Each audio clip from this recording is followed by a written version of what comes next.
Hello everyone, कैसे हो सब। आज अपने साथ मौजूद हैं दीपक। जो बच्चे एसएससी सीजीएल की तैयारी कर रहे हैं, एसएससी के किसी भी एग्जाम की, उनके लिए एक बहुत ही परफेक्ट एग्जाम्पल है दीपक। इनके बात करूं तो मैं सीजीएल 2017 में जो है इनका सिलेक्शन ही नहीं हुआ था, इन्हें कोई पोस्ट नहीं मिली थी। फिर सीजीएल 2018 में इनकी हज़ारों में रैंक आई और इस बार सीजीएल 2019 में इनकी ऑल इंडिया रैंक जो है वो 44 आई है। ये आंकड़े दर्शाते हैं कि मतलब दीपक जो है वो कोई गॉड गिफ्टेड नहीं है। मतलब पहले सिलेक्शन न होना, फिर हज़ारों में रैंक आना और फिर तीसरे टर्न पे ऑल इंडिया रैंक 44 लेके आना, ये अपने आप में दर्शा रहा है कि मतलब काफ़ी मेहनत की गई थी। दीपक, कब मतलब पहली बार अपने को ऐसा लगा कि हाँ इतनी बढ़िया रैंक आ सकती है? सबसे पहले शुक्रिया आपका, मेरे को बहुत बहुत शुक्रिया इस चैनल बुलाने के लिए। तो सुमित भाई, मैं बताऊं तो मतलब पहले तो मैं सबसे पहले जब मैं एसएससी की कोचिंग लेने गया तो मैंने अपनी टारगेट सिर्फ कट ऑफ रखा कि ये कट ऑफ है और इसका मैंने टारगेट करना है। लेकिन जब मैंने पहली बार जो एग्ज़ाम लिखा 17 में मेरा सिलेक्शन नहीं हुआ, फिर 18 में मैंने लिखा, उसमें मेरी जो रैंक है वो बिलो 5000 आई। तब मुझे माइंड में चीज़ आ गई, आपको रैंक बहुत बेटर लानी पड़ेगी अगर आपको अपनी डिज़ायर्ड लोकेशन और डिज़ायर्ड पोस्ट चाहिए। तो फिर मैंने पोस्ट को मतलब टारगेट किया कि मेरे को अब ये करनी है। और फिर जब 18 का मैंने मेंस लिखा तब तो मैं श्योर हो गया कि ये एग्ज़ाम उतना टफ नहीं है और मेरी तैयारी है उसको थोड़ा और मतलब मैं और अगर नेक्स्ट लेवल पे लेके जाऊँ तो मेरा जो डिज़ायर्ड रैंक है वो मैं हासिल कर लूँगा इस एग्जाम में। मतलब 19 का एग्जाम देने से पहले आपको फील आ गया था कि इसमें बढ़िया रैंक लाई जा सकती है? मन बना था कि मैंने टॉप 100 में आना है, तो उसी चीज़ को मैंने टारगेट किया फिर बाद में। अच्छा, आपकी जर्नी की बात करें तो सबसे पहले आपने कोई कोचिंग वगैरह ली थी? हाँ, मैं दिल्ली मुखर्जी नगर गया था 2018 में। तो वहाँ से मैंने मैथ्स की कोचिंग ली, मैंने राकेश यादव सर से ऑफलाइन कोचिंग। और जो इंग्लिश की कोचिंग है वो नीति सिंह मैडम से, वो भी ऑफलाइन। और रीजनिंग की कोचिंग मैंने विक्रमजीत सर से ली थी, वो भी ऑफलाइन। और जो जीएस का कंटेंट है वो मैंने खुद से प्रिपेयर किया था। ओके, तो मतलब आपने सेग्रीगेटेड अलग अलग जगह से, हाँ, मैथ्स अलग, इंग्लिश अलग, एक ही कोचिंग इंस्टीट्यूट में गए थे। तो कोचिंग के टाइम पे आपने कोई क्लास नोट्स वगैरह बनाए रेगुलर? हाँ, कोचिंग के टाइम क्लास नोट्स बहुत इंपॉर्टेंट है। आप जो भी कोचिंग कर रहे हो उसमें क्लास नोट्स अच्छे बनाएं, क्योंकि जो कोचिंग के क्वेश्चन होते हैं बेशक वो कम कराएंगे कोचिंग जो इंस्टीट्यूट वाले हैं, लेकिन वो आपका कंसेप्ट बिल्ड करेंगे। तो उस टाइम क्लास नोट्स बनाने बहुत ज़रूरी हो, आपको पूरी थ्रू आउट आपकी प्रिपरेशन में काम आएंगे वो।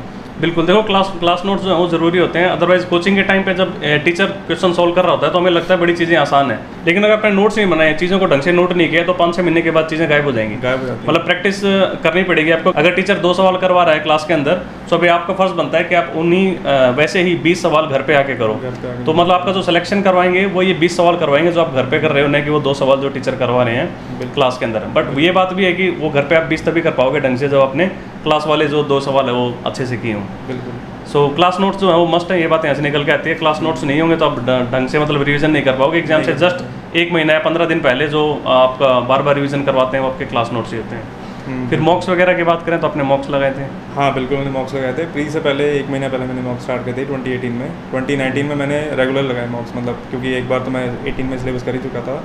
तो 2019 में मैंने हर हफ्ते मतलब एक जो एग्ज़ाम्स है कम से कम 3 महीने पहले मैंने हर हफ्ते, और उसके बाद एग्ज़ाम जब टाइम आ गया तो लास्ट के 10 डेज में मैंने दिन में 2 मॉक्स लगाया, उनको एनालिसिस भी दिया। प्री की बात बता रहा हूँ। और मेंस के लिए मैंने क्या किया कि थ्रू आउट मैंने क्या किया, हर हफ्ते 1 मॉक्स, मतलब जैसे उस टाइम एसएससी ट्यूब के वीकली मॉक्स आते थे मैथ्स के पूरे। तो इंग्लिश पे तो मेरा इंग्लिश इज़ माय फॉर्टे, मतलब मेरे को कंफर्टेबल है इंग्लिश में। बट जो मैथ्स है उसमें मेरा वीक सेक्शन था, तो मैंने मैथ्स पे ज़्यादा फोकस किया। तो मॉक्स में मैंने बहुत रिलाई किया, और स्पेशली जो प्रीवियस ईयर के मॉक्स हैं वो आपको एग्ज़ाम में बहुत, आपका एग्ज़ाम रेलेवेंट आपको पढ़ने देंगे वो, और वो आपको हेल्प करेंगे एग्ज़ाम में बहुत ज़्यादा। बिल्कुल, देखो मॉक्स काफ़ी ज़रूरी हैं। और अगर आप लोगों ने अभी तक किसी ने मॉक नहीं लगाए हैं तो आई रिकमेंड कि आप टेक्स्ट बुक के मॉक्स लगा सकते हो, और इसमें आप भाई कोड लगाओगे तो एक तो 10% डिस्काउंट मिल जाएगा। और दूसरी चीज़, आपको 360 रुपीज़ में जो है वो 1 साल का पास मिल रहा है। अगले 1 साल तक आप अनलिमिटेड मॉक टेस्ट लगा सकते हो यहाँ पे। और इनके मॉक टेस्ट में खास बात क्या है ना कि जो एसएससी के जो पास पेपर्स हैं वो पेपर्स डिटो उठा के यहाँ पे मॉक टेस्ट के रूप में आपको मिल जाएंगे। और बाकी भी जो इनके मॉक टेस्ट हैं वो सारे एग्जाम ओरिएंटेड हैं, एग्जाम ओरिएंटेड क्वेश्चन ही वहाँ पे डाले गए हैं। टेक्स्ट बुक की एक जो सबसे बेस्ट बात है कि इनका इंटरफेस है जो वो बिल्कुल एग्जाम के जैसा है। बिल्कुल मतलब आपको ऐसा फील ही नहीं आएगा घर पे कि आप मतलब कोई और मॉक लगा रहे हो, आपको ऐसा लगेगा कि एग्जैक्टली आप एग्जाम में ही बैठे हो। हाँ, उनकी स्क्रीन वैसी दिखती होगी। तो ये चीज़ बहुत बेस्ट है टेक्स्ट बुक की, सो आई थिंक ये बेस्ट है। और बुक्स की बात करें तो जब जैसे क्लासेस चल रही थी तो आपने साथ साथ में कोई बुक्स भी रेफर की थी? हाँ, जैसे मैंने कोचिंग चली थी और राकेश यादव सर की एडवांस मैथ्स की बुक आती है, साथ में उस टाइम 7300 की प्रीवियस ईयर क्वेश्चन की बुक आती थी, तो वो मेरी साथ में चल रही थी। इंग्लिश में नीति सिंह मैडम की जो वॉल्यूम 1 है वो करी थी, और उसके साथ साथ जो उनके ये वोकेबलरी की सीमेंटिक्स की बुक आती है, साथ में उनके टॉपिक वाइज क्वेश्चंस की बुक आती है, उसके थ्रू आपकी प्रैक्टिस हो जाती है। और रीजनिंग की आप ऐसा कोई पर्टिकुलर बुक नहीं है, आप कोई भी प्रीवियस ईयर उठा लो या फिर कोई भी ऐसी बुक जो कंसाइज हो, क्योंकि रीजनिंग में क्या आपको बहुत ज़्यादा सिलेबस कवर नहीं करना। रीजनिंग में आपको कंसेप्ट ज़्यादा इंपॉर्टेंट, कंसेप्ट बिल्डिंग ज़्यादा इंपॉर्टेंट है। आई थिंक हमने पास्ट पेपर के अगर 50-60 मॉक्स भी लगा लिए तो भी मतलब रीजनिंग आपकी ढंग से हो जाएगी। बस ये है कि थोड़ा जो क्वेश्चन जैसे जो क्वेश्चन ज़्यादा टाइम लेते हैं, जैसे सीरीज़ के क्वेश्चन है या फिर मिसिंग नंबर के क्वेश्चन है, उन पे आपको थोड़ा मतलब फोकस कर लो तो अच्छा है, पर एग्जाम में ज़रूरी नहीं कि वो क्वेश्चन निकल जाए।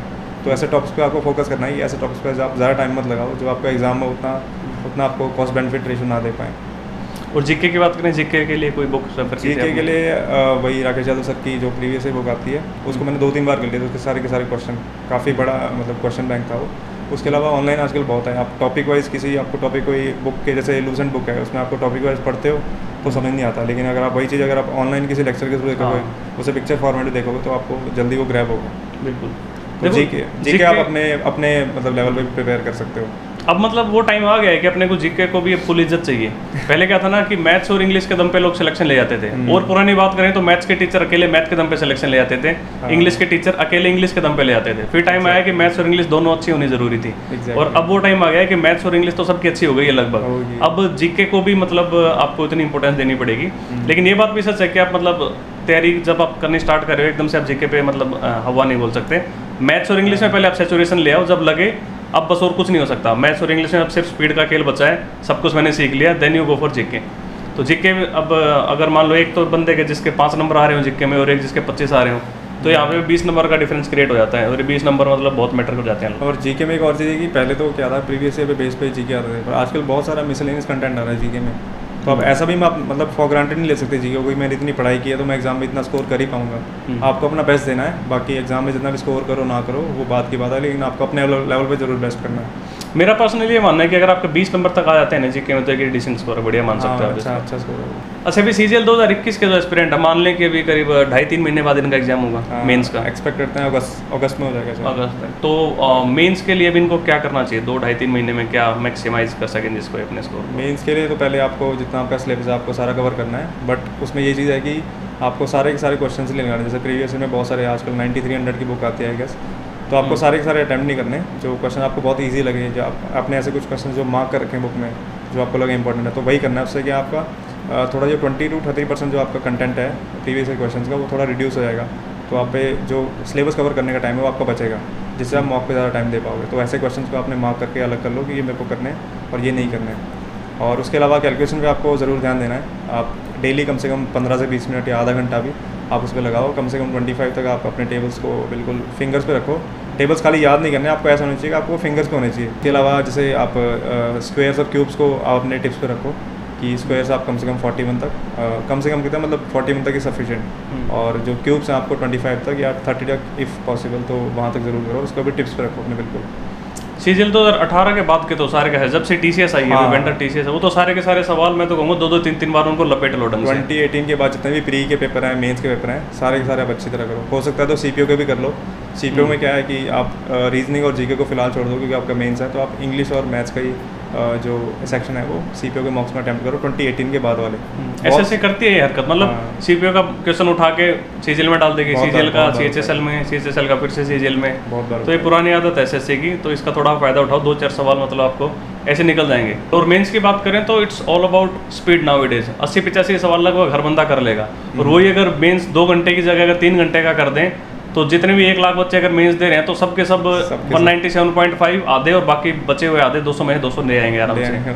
सो मतलब यहाँ पे यही है कि एक गो में ट्राई करो 70-71-72 सवाल आपके निकल जाएं। कुछ आपने स्किप कर दिए 30 सवाल, फिर दोबारा जब आप उनमें से गो थ्रू हो रहे तो फिर से आपने मतलब 15-20 सवालों में से निकल गए। तो वो ये ट्राई करो मतलब 80-85 तक एक बढ़िया जिसकी अच्छी तैयारी है 80-85 अटैम्प्ट कर लेते हैं। अब उससे ऊपर जो जाएगा मतलब उसी को थोड़ा एज मिलेगा। और एग्जाम को आपने हमेशा मल्टीपल शिफ्ट में करना है। आप ऐसा नहीं कि एक बार में पूरा पेपर कर दो, क्योंकि हो सकता है कि स्टार्टिंग में आपको थोड़े टफ क्वेश्चन मिले, लास्ट में ईजी क्वेश्चन मिले, तो आपको छूट ना जाए। तो इसलिए आपको कम से कम मिनिमम 2 शिफ्ट में एग्जाम जरूर अटैम्प्ट करना है, इससे आपके जो एग्जाम अटैम्प्ट करने की कैपेसिटी है वो बहुत ज़्यादा इंप्रूव होगी। आर्ट ऑफ स्किपिंग बहुत जरूरी है। बेसिकली क्या करना है और क्या नहीं करना है इसका फैसला मतलब विद इन माइक्रो सेकंड आपको एग्जाम में लेना होता है। तो वही टाइम बचाएगा आपका। क्या करना है जितना इंपॉर्टेंट है उतना इंपॉर्टेंट ये भी है क्या फर्स्ट अटैम्प्ट में नहीं करना है। एग्जाम के स्टार्टिंग मिनट्स में अगर कोई गलती हो भी जाए तो उस चीज़ को प्रेशर मतलब अपने ऊपर प्रेशर नहीं लेना उस चीज़ का। आप उस चीज़ को अपने थोड़ा मतलब एक डीप ब्रेथ लो एग्जाम में और दोबारा से अच्छे से स्टार्ट करो। हो सकता है कई बार स्टार्टिंग में मेरे से भी होता था, कई बार स्टार्टिंग में अच्छे 2-3 क्वेश्चन फंस गए तो थोड़ा सा माइंड पे प्रेशर आ गया। तो ऐसा नहीं करना, एक ऑर्गेनाइज वे में चलो। अगर आपका स्टार्टिंग में अगर गलत हो भी गया तो आगे के क्वेश्चन में बेटर करने की कोशिश करो। अच्छा, जो इतनी लंबी जर्नी थी, जैसे पता है सीजीएल 2019 आपने अटेम्प्ट किया था वो उसकी ज्वाइनिंग अभी 22 में आ रही है, जो कि एमई है, जो कि सबसे फास्ट कर रही है। अब इसकी अभी आज से शुरू हुई है, आप लोगों के ईमेल्स आने स्टार्ट हो गए हैं। अब काफ़ी डिपार्टमेंट 2023 में भी ज्वाइनिंग देंगे। तो जैसे जो नए बच्चे हैं जिन्हें मतलब बहुत कम आइडिया है सीजीएल के फील्ड का, वो भी आके जैसे देखेंगे तो 3-3 साल लग रहे हैं। तो इन 3 साल के अंदर बहुत सारे थॉट्स भी आए होंगे दिमाग में, होएगा नहीं होएगा, मतलब क्या कुछ लग रही थी चीज़ें। इससे क्या है कि एक स्टूडेंट बहुत डिमोरलाइज होता है, क्योंकि मैं भी अपना पर्सनल बताऊँ एक्सपीरियंस, तो मेरा 19 का जो प्री था वो मेरा मार्च 2020 में हुआ था, और उसके बाद से लॉकडाउन लग गया। और लॉकडाउन में क्या माइंडसेट हो गया कि एक अनसर्टेनिटी आ गई दिमाग में कि यार एग्ज़ाम होगा नहीं होगा। बट उस टाइम मतलब वही टाइम है जिस टाइम आपको अपनी मेंटल स्ट्रेंथ चेक करनी है कि आप मतलब एक अनसर्टेनिटी के दौरान भी आप अपने आप को किस तरह मेंटली प्रिपेयर करके उस चीज़ के लिए आप प्रिपेयर कर सकते हो। तो वो चीज़ मैंने लेके चली, और एक मतलब कोविड की वजह से ही एक लंबा टाइम मिल गया मेरे को मेंस की प्रिपरेशन के लिए, क्योंकि मार्च में जो प्री हुआ और नवंबर में जाके उसका मेंस हुआ। तो मेंस तक आते आते मेरे को ऐसा हुआ कि यार बस एग्ज़ाम करा दो बस, मतलब इतना ज़्यादा मैं कर चुका था उस टाइम तक। थका देती है ऐसे, थका देती है ऐसे। बट तो इसलिए आपको मेंटल स्ट्रेंथ, आप मतलब पढ़ाई के साथ साथ अपनी सेहत का भी ध्यान रखो। कोई और एक्टिविटीज़ में आपको अगर आपको इन्वॉल्व होना अच्छा लगता है, जैसे मेरा पर्सनल एक्सपीरियंस में स्पोर्ट्स में मतलब काफ़ी अपने आप को इन्वॉल्व रखता था, तो इस चीज़ के थ्रू भी आप अपनी मेंटल स्ट्रेंथ को थोड़ा इंप्रूव करोगे। और अपनी हेल्थ पे भी ध्यान देना, ये नहीं कि एग्ज़ाम के टाइम तक आप बीमार हो जाए या कुछ मतलब फूड हैबिट्स की वजह से या स्लीपिंग हैबिट्स की वजह से आप बीमार हो जाओ, तो ये चीज़ भी है। अपने मतलब हेल्थ का भी ध्यान देना एग्ज़ाम के साथ साथ। सो देखो तो बेयर मिनिमम है जो कह सकते हैं ना कि 2-3 साल तो मान के चलो, अपने दिमाग को मतलब सेटिस्फाई कर लो, मतलब कन्विंस कर लो सॉरी कि भाई 2-3 साल तो लगेंगे ही लगेंगे। अब पहले हो जाए तो और बढ़िया, अब शायद हो सकता है सीजीएल 21 का प्रोसेस जल्दी हो जाए, 20 का जल्दी हो जाए, बहुत लेकिन ये 17, 18, 19 के आप देखोगे तो मतलब बहुत मतलब खून पिया है एसएससी ने।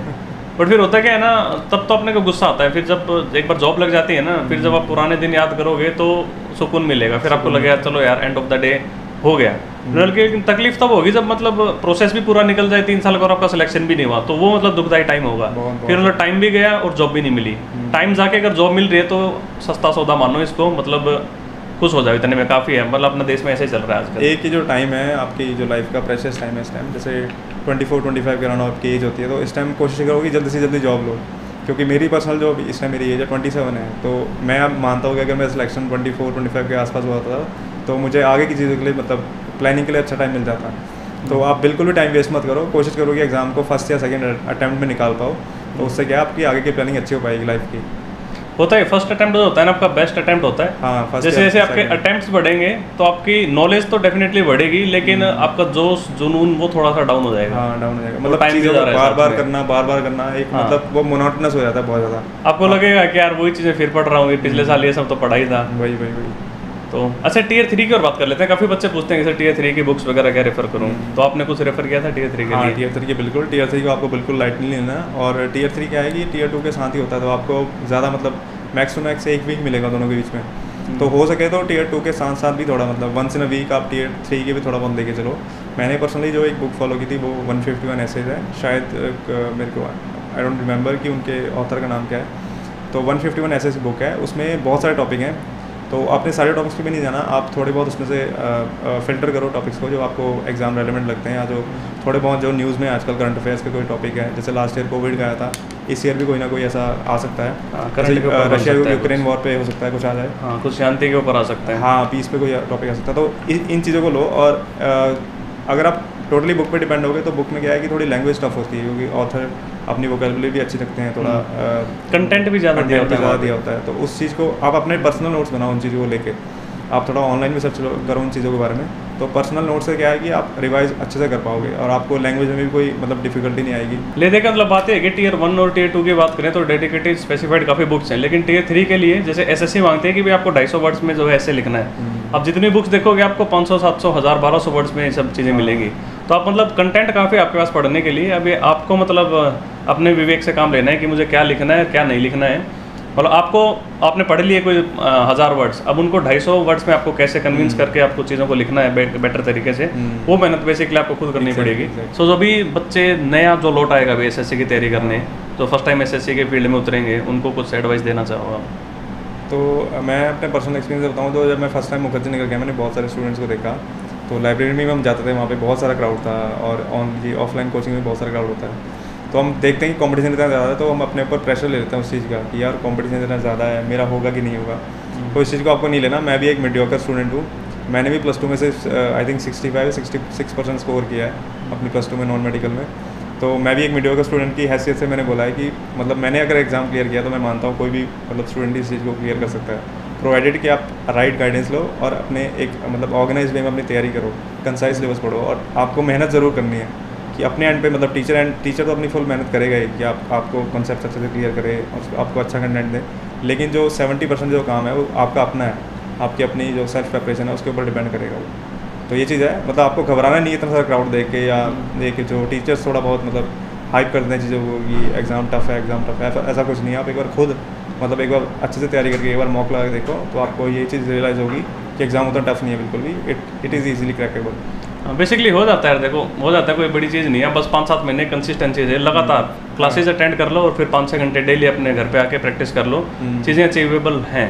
मतलब जैसे ये भी जब मुखर्जी नगर गए होंगे इतने इन्होंने वहाँ पे भीड़ देखी हुई क्लासेज में, लाइब्रेरी में इतनी भीड़ देखी, पूरे मुखर्जी नगर जो इतनी बड़ी गली हर जगह कोचिंग ही कोचिंग, मतलब तब देख के क्या लगा होगा कि पूरे देश में सिर्फ 43 ही बच्चे ऐसे होंगे जिनके इनसे ज़्यादा नंबर आएंगे।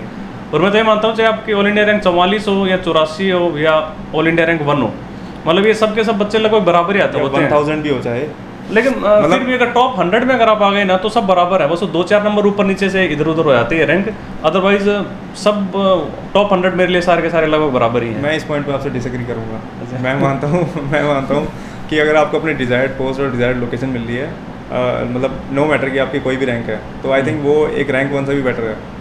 हाँ ये भी है, डिजायर्ड पोस्ट में कई बार ऐसा होता है भाई, भयंकर ऐसे एग्जांपल है, एक बंदा ऐसा है जिसकी ऑल इंडिया रैंक 250 आई और एक ऐसा है जिसकी ऑल इंडिया रैंक 1300 आई, तो हो सकता है 1300 वाले को अपना घर मिल गया, कोई उसने ऐसी पोस्ट ले ली और 250 वाले को नहीं मिला, बहुत पॉसिबल है। तो जैसे मतलब ऑल इंडिया रैंक जिसकी 250 आ रही है, अगर उसने इनकम टैक्स इंस्पेक्टर लिया है तो बहुत ज़्यादा चांसेस है कि उसको साउथ मिलेगा। लेकिन जिसकी ऑल इंडिया रैंक मान लो 1200-1300 है, अगर उसने ऑडिटर ले लिया तो उसको अपना घर मिल जाएगा। तो मतलब बाद में रियलाइज होता है कि घर से बढ़िया कुछ नहीं, और डिपार्टमेंट आप चूज कर लो पहले, फिर लोकेशन चूज कर लो, ग्रेड पे रेट पे जो है एक टाइम के बाद सबके बराबर हो ही जाते हैं। आगे आजकल टॉपर्स में भी लोग इनकम टैक्स इंस्पेक्टर को छोड़ के एक्साइज इंस्पेक्टर ले रहे हैं ताकि ट्रेंड चेंज हो रहा है, धीरे धीरे बदल रहा है क्राउड का दिमाग। काफ़ी बच्चे पूछते हैं कि सर ऑनलाइन क्लासेज लें कि ऑफलाइन क्लासेज लें, तो उस पर आप क्या करें? तो वो बिल्कुल आप पे डिपेंड है कि कई बच्चे होते हैं कि जो ऑनलाइन घर पे भी बैठ के पढ़ सकते हैं, कई बच्चे कि उन्हें एटमॉस्फेयर चाहिए कि ऑफलाइन कोचिंग में जाकर टीचर से पढ़ें, हमारे साथ के सारे बच्चे हों, उनका एटमॉस्फेयर हो, तो वो आप पे कम्प्लीटली डिपेंड करेगा। ऑफलाइन का एक नेगेटिव पॉइंट ये है कि टीचर को सारे स्टूडेंट्स को लेकर चलना पड़ेगा, तो उस वजह से जो उसका करिकुलम, उसका सिलेबस है वो थोड़ा धीरे धीरे करके कराएगा। अब एक स्टूडेंट जिसकी ग्रैबिंग कैपेसिटी ज़्यादा है बाकी स्टूडेंट्स के मुकाबले, तो अगर वो ऑनलाइन कोचिंग लेगा तो उसका कम टाइम में ज़्यादा सिलेबस कवर होगा एज़ कम्पेयर टू बाकी बच्चों से। तो ये चीज़ आपको अपने ऊपर लेके चलनी है। और कई बच्चों का ये भी होता है कि मतलब घर पर बैठ के पढ़ाई नहीं होती। तो मैं अपना पर्सनल एक्सपीरियंस बताऊँ तो मैंने 18 में कोचिंग की और 19, 20, 21 तीनों साल में मतलब अपने घर से ही मैंने तैयारी की है। जो भी एग्ज़ाम का प्रोसेस था मैंने सारे अपने घर से देखे हैं। तो मैंने पता है कि घर पे आपका बेनिफिट ये है कि आप अपने घर वालों के साथ रहोगे, आप अच्छा खाओगे, अच्छी नींद लोगे, अच्छा टाइम स्पेंड करोगे, आपको कोई भी कभी कोई मेंटल आप पे प्रेशर आता है, आप कोई डिप्रेशन है कुछ भी, तो आपके पेरेंट्स आपकी हेल्प करेंगे, तो वहाँ पे आप अकेले नहीं रहोगे। तो it all depends on you कि आपको किस तरह कोचिंग मिलनी, तो आपको उस हिसाब से डिसाइड करना है। देखो ऑफलाइन और ऑनलाइन का अगर कंपेयर करो तो मैं तो ये कहूँगा कि जैसे ऑनलाइन सस्ती है, दूसरी चीज़ ऑनलाइन में अगर आपके पास रिकॉर्डेड लेक्चर हैं तो आप अपनी स्पीड से उनको फटाफट देख सकते हो, फटाफट कंप्लीट कर सकते हो। और ऑफलाइन एक तो महंगी है, और प्लस ऑफलाइन का लेकिन फ़ायदा क्या है कि सामने जब एक टीचर पढ़ा रहा है तो आप और आपके आसपास 50, 60, 100, 150 बच्चे बैठे हैं, तो एक फील आता है कंपटीशन का, आप इंटरेक्ट ज़्यादा अच्छे से कर पाते हो। लेकिन ऑनलाइन में एक हल्का सा लॉस क्या है कि जैसे मान लो आप रूम में बैठे हो, आपने अपने स्क्रीन पे लेक्चर लगा लिया, आप नोट्स बना रहे हो, तो बहुत ज़्यादा चांसेस है कि आप मतलब आपका दिमाग डाइवर्ट हो जाएगा कैसे न कैसे, या तो आप सो जाओगे या लेट जाओगे, या फिर 2 दिन के बाद आपको लगेगा एक दिन के मैं क्लास स्किप कर देता हूँ, अगले दिन अटेंड कर लूँगा। मतलब डिस्ट्रैक्शन बहुत ज़्यादा हो सकती हैं ऑनलाइन में, अपना दिमाग डिस्ट्रैक्ट कर लेगा। दोनों चीज़ में मतलब नेगेटिव पॉजिटिव पॉइंट है, आपको अपने हिसाब से डिसाइड करना है। लेकिन अगर आप कर सकते हो ना ऑनलाइन, अगर आपने ऑनलाइन पूरे डेडिकेटेड तरीके से 5 महीने क्लासेज अपना सिलेबस कंप्लीट कर लिया, नोट्स बना लिए, तो ऑनलाइन से बढ़िया कुछ नहीं है। एक तो सबसे सस्ती है, सबसे फास्ट कर सकते हो, घर का एटमॉस्फेयर मिलेगा। हाँ, घर का एटमॉस्फेयर मिलेगा। तो ये सारे फायदे हैं ऑनलाइन के। लेकिन ऑनलाइन लोग कर नहीं पाते हैं, लेकिन जो कर पाता है तो उसके लिए बेस्ट है भाई साहब। ऑफलाइन से मतलब आप काफ़ी कम पैसे में और काफ़ी फटाफट कर सकते हो ऑनलाइन को। लेकिन जो ऑनलाइन कर जाए वो, मेरे को तो ये लगता है 100 में से कोई एक आधा बच्चा ऐसे होता है जो ढंग से ऑनलाइन पूरे डेडिकेटेड तरीके से कर लिया, अदरवाइज डिस्ट्रैक्ट होकर छोड़ देते हैं कोर्स बीच में। तो बाकी आपके जो भी रिलेटेड क्वेरीज हैं या कोई हमने पॉइंट कवर नहीं किया तो आप उसको कमेंट में लिख सकते हैं कभी, और मतलब जैसे सुमित सर और मेरे को टाइम मिलता है तो हम दोबारा से एक वीडियो बना के उन कमेंट्स को ले लेंगे और आपकी क्वेरीज को रिजॉल्व करने की कुछ भी आपका अगर डाउट है ना, आप वीडियो के कमेंट सेक्शन में आप कमेंट कर देना, विल सी। अगर कुछ अच्छे डाउट्स होंगे तो उनको पिक करके दोबारा की वीडियो बना लेंगे। तो इस वीडियो में इतने रखते हैं, काफ़ी लेंदी हो गई है। तो चलिए टाटा, टेक केयर, ठीक है, थैंक यू।